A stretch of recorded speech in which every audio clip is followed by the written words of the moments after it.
Well, next up, King Charles III, or as I'm guessing the Irish might call him, King Charles III, has been dealt a major blow because apparently support for the monarchy plummets in a brand new poll. The article says that new figures from Savanta UK show that 1 in 3, 34% of Britons now support an elected head of state, with support for the monarchy dipping to 52%.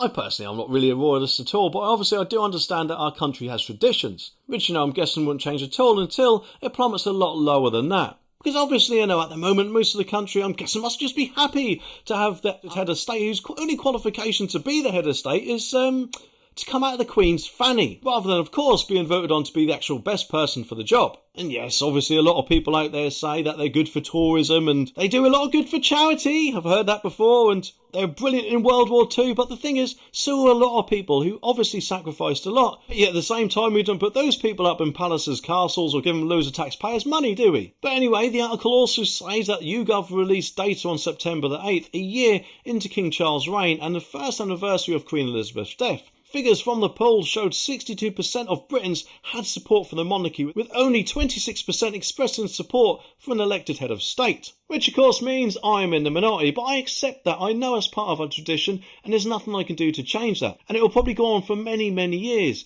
even when, I don't know, Prince William's boy George becomes king. But surely at least some people might agree with me when I say that, do you think at the moment there's just too many hangers on? Shouldn't it just be from King Charles and his children downwards, rather than his brother and sister and all their children? It does also say that support among older age groups has remained strong, with over 80% of over 60s backing the monarchy, and that's perfectly fine. That's entirely their choice. In contrast, the level of support among younger Britons was more divided, with just 37% of 18 to 24-year-olds wanting Britain to remain a monarchy, while 40% would prefer an elected head of state.